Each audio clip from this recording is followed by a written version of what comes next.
उनके इज्जतों के ऊपर आज गोली लगी जा रही है, तब भी आप खामोश बैठे हैं। जो ये कह रहा है कि मुसलमान बच्चियों को अगर कोई हिंदू शादी करता है तो उसके लिए 5 लाख रुपए देता हूं, बल्कि इसने जो बात कही है ये निहायत ही घटिया और शर्मनाक बात है। मुसलमानों को कभी गाय के नाम पर, कभी बैल के नाम पर, कभी गोश्त के नाम पर आज भी मॉब लिंचिंग हो रही है ना। कितने अटैक हुए यहां पर, जिस तरह महाराष्ट्र के कुरैशियों ने किया, तमाम ने कारोबार बंद कर दिया था, तमाम ने कारोबार बंद कर दिया। बंद करे, पता चलेगा इनको कितना माली नुकसान होगा, इकोनॉमिकली कितना हुकूमत को फर्क पड़ेगा, ये तभी पता चलेगा जब हम बंद करते हैं। और जो लोग यूएपीए में, उसमें 38 लोग जो यूएपीए में थे, उसमें 3 लोगों ने कबूल कर लिया। भाई क्यों कबूल किया? क्योंकि उनके पास रास्ता ही नहीं था होगा। जिस तरह बिहार के अंदर 65 लाख वोटों का 65 लाख वोटरों को डिलीट कर दिया गया था, ये बहुत बड़ा नंबर है। ये बताइए, फिलहाल जो इतना जिस तरीके की वाहियात जो बयान दिया है उसके ऊपर आपका कमेंट क्या है? अस्सलामु अलैकुम वरहमतुल्लाहि वबरकातुहू। देखिए, आज ये बड़ी शर्मनाक बात है कि जिस तरह से इस मलून इत्नाल ने, पहली बार नहीं है, बार बार इसने मुसलमानों के ऊपर ऐसी तोहमतें लगाई है, ऐसे इल्जामात लगाए हैं और ऐसी गुस्ताखियां की हैं। आज ये बड़ी ही गुस्ताखी है कि जो ये कह रहा है कि मुसलमान बच्चियों को अगर कोई हिंदू शादी करता है तो उसके लिए 5 लाख रुपए देता हूं, बल्कि इसने जो बात कही है ये निहायत ही घटिया और शर्मनाक बात है। आज इस मलून की, इस बात की हम पूरी तरह से इसके मुखालिफ होकर हम इस बात पर खड़े हुए। आज पहली बात यह है कि आज इस जैसे मलूनों को आज की हुकूमत ने जिस तरह का आजादी देके छोड़ा हुआ है, जबकि इसकी खुद की पार्टी, जिस पार्टी से ये चुन के आया था, बीजेपी से, उन्होंने ही इसको खुद पार्टी से निकाल चुके हैं, इसको एक्सपेल किया हुआ है, पार्टी से बैन किया हुआ है। बावजूद उसके ये हरकतें ऐसे कर रहा है, लेकिन आज की हुकूमत की कानों में जूं तक नहीं हो गिर रही है, तबकि इनको चाहिए था कि खुद से हमारी आवाज ना बोलते हुए, हमारे कंप्लेंट्स ना जाते हुए, ये खुद से इसके ऊपर सोमोटो कॉल लेना चाहिए था इनको, और इस मलून को इस घटिया हरकत के वास्ते अरेस्ट करना चाहिए था। कानून में इसकी इजाजत है। जिस तरह की इसने हरकत की है, तो ये दिखाया जा रहा है हमें बड़े आसान लैंग्वेज में आज कि यह हुकूमत मुसलमानों के साथ नहीं है, यह हुकूमत भी मुसलमानों के खिलाफ है, जिस तरह बीजेपी है। क्योंकि हमें ना कोई हमारे हुकूक दिया जाता है, ना हमारी क़ियादत जो आज असेंबली में है, जो मुस्लिम रिप्रेजेंटेशन आज असेंबली में बैठी हुई है, 10 में 10 किसी एक ने भी इसके ऊपर आवाज नहीं उठाई है। यह बड़ी शर्मनाक बात है कि आज माइनॉरिटी मिनिस्टर, वक्फ मिनिस्टर, हाउसिंग बोर्ड मिनिस्टर, जो अपने आप को मुसलमानों का सरबराह कहते हैं, आज ना उन्होंने तक भी इस चीज के ऊपर सवाल नहीं खड़ाया, ना उन्होंने इसके ऊपर कोई एक्शन लिया। और दीगर तमाम एमएलएस, तमाम 9 एमएलएस, इन तमाम के ऊपर हमारी यह सवाल है कि क्यों जिसने आपको असेंबली तक पहुंचाया, जिसने आपको इस मुकाम में पहुंचाया, वो मुसलमान कौम और मुसलमान बेटियां आज आपसे मुतालबा करती है, जब उनकी इज्जतों के ऊपर आंच आ रही है, उनकी इज्जतों के ऊपर आज तोहमतें लगे जा रहे हैं, उनकी इज्जतों के ऊपर आज बोली लगी जा रही है, तब भी आप खामोश बैठे हैं। लेकिन हम खामोश नहीं बैठेंगे। इंशाअल्लाह हम इसके ऊपर आवाज उठा रहे हैं, और हम कंप्लेन भी करेंगे, और हम आपके जरिए से, हम आप लोगों के जरिए से यह बताना चाहते हैं कि आज यह हुकूमत मुसलमानों के खिलाफ है। अगर यही बात अगर कोई मुसलमान हिंदू लड़की के बारे में कहता तो क्या हो जाता? साहब, अगर कोई मुसलमान आज इस चीज कोई हिंदू बहन के बारे में कहता तो अब तक सो कॉल्ड फतवा लग चुका होता कि कर्नाटक के इस शहर में, कर्नाटक के इस एरिया में, बैंगलोर शहर के इस जगह से लव जिहाद हो रहा है।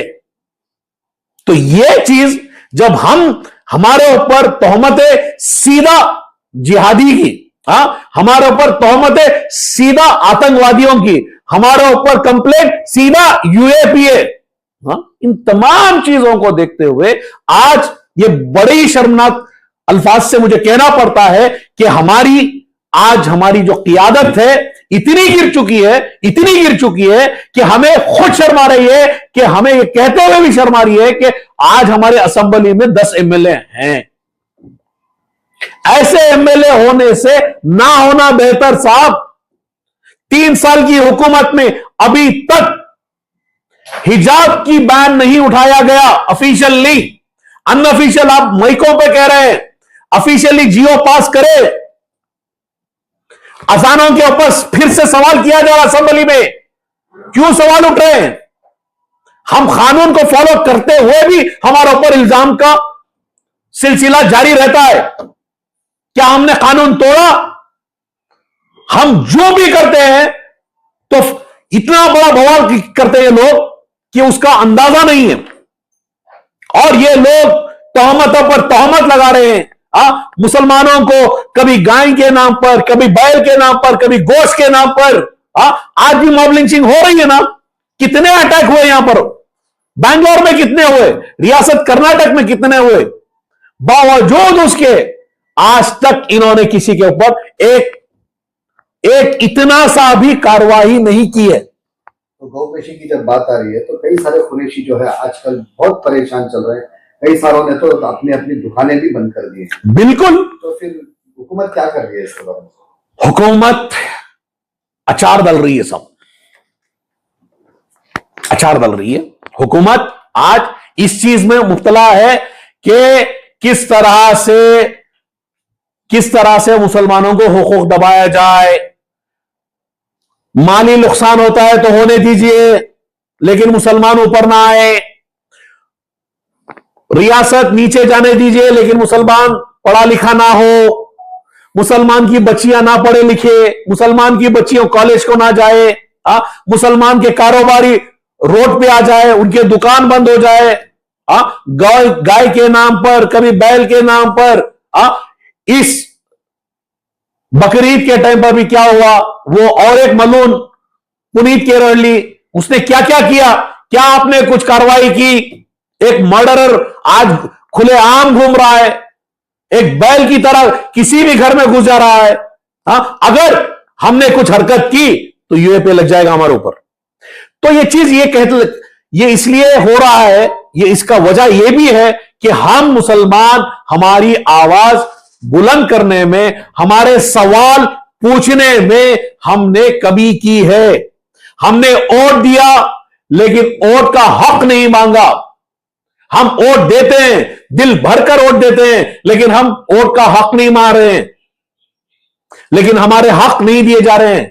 तो हमें चाहिए कि हुकूमत से सवाल करे। कुरैशी भाई जुड़े एक हो। आज जिस तरह महाराष्ट्र के कुरैशियों ने किया, तमाम ने कारोबार बंद कर दिया था, तमाम ने कारोबार बंद कर दिया।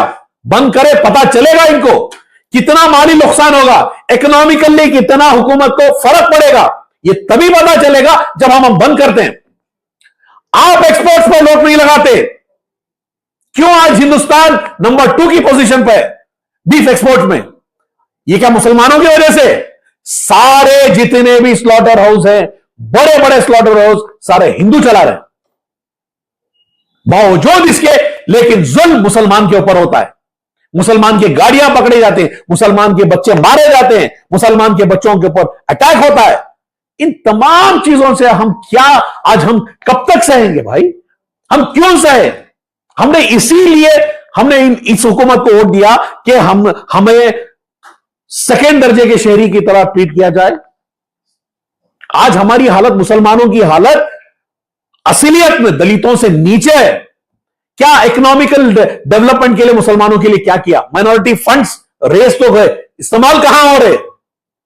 बताइए कितने कॉलेज? सिर्फ बोल के माइकों में ऐलान कर देना कि हर डिस्ट्रिक्ट में कॉलेज बनेगा। किस तरह का कॉलेज? क्या है कॉन्सेप्ट? कब तक होगा? कैसे करेंगे? जो इतने सारे स्कूल बंद हो रहे हैं टीचर्स ना होते हुए। आप जाके टैनी रोड की तरफ, स्कूलों की तरफ नजर डालिए, क्या खस्ता हालत है उन स्कूलों की, गवर्नमेंट स्कूलों की। इसके ऊपर किसका जवाब, कौन जवाबदारी है इसका? बच्चों को एजुकेशन नहीं मिल रही है। टैनी रोड के अंदर आप जाइए, पूरा वहां से वहां तक जाइए, आपको 3-3, 4-4 पुलिस स्टेशन मिल जाएंगे, एक प्लेग्राउंड नहीं मिलेगा, एक गवर्नमेंट हॉस्पिटल नहीं मिलेगी। तो इन तमाम चीजों से यह बहुत वाज़े तौर पर यह नजर आता है कि हमारी तरफ, मुसलमानों की तरफ इस हुकूमत का रवैया एक तरफा है। हमारे लिए इस हुकूमत से कोई हमारी इससे सहूलियात नहीं हो रहे। तो बीजेपी के मामले पर 5 साल हो गए तकरीबन, तो कई सारे लोग जो है अभी भी अंदर हैं, तकलीफ में हैं, उनके फैमिली वाले हो। देखिए, अब जो 700 से ज्यादा लोग पहले अरेस्ट हुए, उसमें तमाम बेल्स पे आए। किसी के ऊपर 17, किसी के ऊपर 20, किसी के ऊपर 28, 29 केसों तक लोग, उनके ऊपर केसेस लगे हुए हैं। आज भी जो बच्चे, जो बाहर, नौजवान जो बाहर आए हैं, आज भी केसेस के लिए घूम रहे हैं। अगर किसी के ऊपर 29 केस है तो उसका पूरा महीना केस में ही गुजर रहा है। वो हर दिन सिर्फ केसेस में ही है। और जो लोग यूएपीए में, उसमें 38 लोग जो यूएपीए में थे, उसमें 3 लोगों ने तो कबूल कर लिया। भाई क्यों कबूल किया? क्योंकि उनके पास रास्ता ही नहीं था। उनको मालूम था कि ये हुकूमत भूल गई है। ये जो हमारे जो रहबर, जो सो कॉल्ड रहबर है, जिन्होंने रहबरी करने के वादे किए थे, उनसे साइन करवाकर उनके तरफ अपने लॉयर्स भेजे थे, इन लोगों ने कुछ नहीं किया। तंग आकर उन 3 नौजवानों ने यह कहा कि भाई हमने किया तो नहीं है, लेकिन हमारे पास अब कोई रास्ता नहीं है, तो हम कबूल करते हैं कि ये इल्जाम जो हमारे ऊपर है। तो जब जाकर उनको 7 साल की सजा भी हुई है, और जिसमें 5 साल गुजर चुके हैं, और 2 साल उनको रहना पड़ेगा जेल में। अब बताइए उन नौजवानों की हालत क्या होगी कल जब वो वापस बाहर आएंगे। ये इल्जाम तो हमेशा रहेगा उनके ऊपर। ये तो उनके जहन में हमेशा, उनके दिलों में ये बात बैठेगी कि हमारे जो सो कॉल्ड कायद थे, हमारे लिए कुछ नहीं किए। तो क्या एक माइंडसेट से बाहर आएंगे? क्या उनके लिए नई दुनिया क्या होगी? तो इन चीजों से यह क्लियर होता है कि जब तक अवाम उठकर अपनी सवाल खुद नहीं करेगी, तब तक इन चीजों में कोई नतीजा नहीं आएगा। हमें एक होकर, हमें इत्तेहाद, हमें मुत्तहिद होकर तमाम को खड़े होना पड़ेगा और अपने हुकूक के लिए सवाल करना पड़ेगा। तभी जाकर हम हमारे हुकूक हासिल कर सकते हैं। तो अभी बीबीएमपी इलेक्शन शायद जी बिल्कुल। क्या मुद्दे लेकर जाएंगे आप आवाम के पास? देखिए, पहला तो अहम जो मुद्दा है इस आने वाले इंतखाबात में जो आएंगे इंशाअल्लाह, वो बीबीएमपी हो या जीबीए हो, इसका जो अहम मुद्दा है साहब, वो इत्तेहाद का है। अहम मुद्दा ही इत्तेहाद का है। हम मजलिस-ए-इत्तेहादुल मुस्लिमीन, बैरिस्टर असदुद्दीन ओवैसी साहब, ये जो चीज हमेशा कहते हैं कि ये है कि हमें हमारे अंदर लीडर को चुनना चाहिए। हमें वो लीडर चाहिए जो हमारे हुकूक की बात करे। वो कब होगा? जब हम मजबूती से, इत्तेहाद से, हम मुत्तहिद होकर, जब हम एक होकर खड़े होंगे। अगर हम आज भी इन्हीं की बातों में आएंगे और इनके साथ जो इनके एजेंट्स बैठे हुए हैं, मैं नाम नहीं लेना चाहता आज की तारीख में कौन कौन एजेंट्स हैं, तमाम आज अवाम को मालूम है इस हुकूमत के कौन कौन एजेंट्स हैं, यहां पे कहां पे बैठे हैं, किस किस जगह पे रहते हैं, ये एजेंट्स क्या करते हैं अवाम के साथ आकर, तमाम को मालूम है। तो अवाम से यह अपील है कि आप ये समझ लिए, जो आने वाले जो इलेक्शंस होंगे इंशाअल्लाह, उसमें हमें एक होकर, मुत्तहिद होकर, हमें अपनी जमात को मजबूत करना है, अपनी जमात खुद बनाना है। और मजलिस-ए-इत्तेहादुल मुस्लिमीन, आज बैरिस्टर असदुद्दीन ओवैसी साहब एक वाहिद शख्सियत है आज हिंदुस्तान के अंदर, जो आज हिंदुस्तान की पार्लियामेंट में खड़े होकर मुसलमानों के लिए दलितों के लिए, बिछड़ों के लिए और तमाम उन मुद्दों पर जो ऑपोजिशन नहीं बात करती, उसके ऊपर आज कोई सवाल करने वाला है, वो एक ही शख्स है, वो बैरिस्टर असदुद्दीन ओवैसी साहब है। अगर हमें उनको मजबूत करना है, उनके सवालों को नतीजों तक पहुंचाना है, तो हमें एक होना पड़ेगा, मजलिस इत्तेहादुल मुस्लिमीन को हमें मजबूत करना पड़ेगा। तो हम अपील भी ये करते हैं। और दूसरी बात यह भी है, हमारी एक ऑफिस फ्रेजर टाउन में भी हमने ऑफिस खोली हुई है, हमारी जो हेड ऑफिस अब हमने फ्रेजर टाउन में खोला हुआ है। हम तमाम अवाम से अपील करते हैं, हमारा मेंबरशिप ड्राइव चल रहा है, हम तमाम से अपील करते हैं कि मजलिस इत्तेहादुल मुस्लिमीन से जुड़े, जमात को मजबूत करे, अपने आप को मजबूत करे। आने वाले दिनों में हम अपना लीडर हम खुद चुने, अपने अंदर से चुने, अपने अंदर लीडर को पैदा करें। हम किसी की बैसाखियों से नहीं चलेंगे इंशाल्लाह। हमें खुद के पैरों पर खड़ा होना पड़ेगा, खुद के पैरों से चलना पड़ेगा और खुद की सोच रखनी पड़ेगी, और तब जाकर हम इस जैसी हुकूमत से हम हमारा हक हासिल कर पाएंगे। और दूसरी बात, इस दौरान आपको जिस तरह मालूम होगा, जिस तरह बिहार के अंदर 65 लाख वोटरों को डिलीट कर दिया गया था, ये बहुत बड़ा नंबर है। तो इलेक्शन कमीशन और ये बीजेपी की जो हुकूमत है, वो किस तरह से मैनिपुलेट कर रही है, वो काम यहां पर भी होगा और कई सारे लोगों के साथ हुआ भी है, और इसके ऊपर आने वाले दिनों में आपको अपडेट्स मिलेंगे। मैं अव्वल आकर यह बात आपको इसलिए कह रहा हूं कि इलेक्शन कभी भी डिक्लेयर हो सकते हैं। इलेक्शन डिक्लेयर होने के बाद हम जाएंगे तो हमारा नाम फिर से लिखा नहीं जाएगा, तब जाके परेशान होने से पहले अभी आप, अगर आपके पास वोटर आईडी है तो आप इलेक्शन कमीशन ऑफ इंडिया के वेबसाइट पे जाइए, अपना वोटर आईडी नंबर डाल के चेक कीजिए कि आपका नाम डिलीट हुआ है या नहीं हुआ है, क्योंकि इसकी पूरी ये है कि चांसेस है कि आपके वोट डिलीट हो सकते हैं। कई सारे लोगों के वोट ऑलरेडी डिलीट हो चुके हैं। जो लोग असेंबली इलेक्शन में वोट डाले थे, वो लोग पार्लियामेंट इलेक्शन में डाल नहीं पाए, लोकसभा इलेक्शन में नहीं डाल पाए थे। तो इसका वजह यह था कि उनका वोट डिलीट हो चुका था ऑटोमेटिकली। तो ये साजिशें चल रही हैं मुसलमानों के वोटों की इख्तिदार भी छीनने के लिए। तो मेरी आवाम से यह अपील है, इल्तिजा है कि आप लोग खुद से वेबसाइट पे जाइए, अगर आप कर सकते हैं, नहीं किसी की मदद लीजिए, आप ले सकते हैं, या हमसे राब्ता करें, इंशाल्लाह हम उसमें अपना पूरा ताउन देंगे कि आप लोगों के वोट में, वोटर लिस्ट में आपका नाम रहे। अगर आपका नाम नहीं है तो हम उसके खिलाफ फाइल करेंगे, केस फाइल करेंगे या एप्लीकेशन सबमिट करेंगे, तो उसको फिर वापस से आपके इलेक्शन कमीशन वोटर आईडी में, आप वोटर लिस्ट में आपका नाम आए। तो ये अहम चीज है, ये वोट बहुत बड़ी ताकत है मेरे दोस्त, मेरे भाई, मेरे बहन, आप ये समझे, तमाम आप समझे कि वोट बहुत बड़ी ताकत है, हमारी यही ताकत है। जब तक ये ताकत है, हिंदुस्तान का कॉन्स्टिट्यूशन जब तक है, तब तक हमारी आवाज बुलंद रहेगी। हिंदुस्तान की अगर कॉन्स्टिट्यूशन को हमें बचाना है तो ए वोट ही है। ए वोट जब तक हमारे पास उसकी ताकत है, तब तक हम हिंदुस्तान के कॉन्स्टिट्यूशन को, इसके आइन को बचा सकते हैं।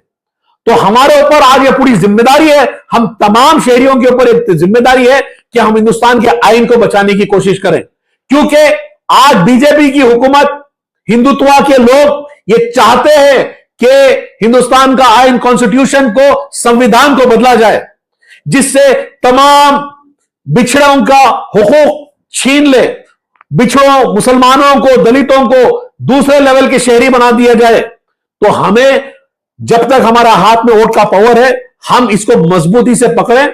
तो मेरी ये आपसे इल्तिजा है कि आप लोग अपने वोटर लिस्ट को चेक करवाइए, अपने नामों को चेक करवाइए, ताकि हम भरपूर वोट देकर अपनी क़ियादत चुने। तो इंशाल्लाह आने वाले दिनों में हम एक बेहतर शहर, एक बेहतर रियासत, एक बेहतर मुल्क का निजाम कर सके इंशाल्लाह।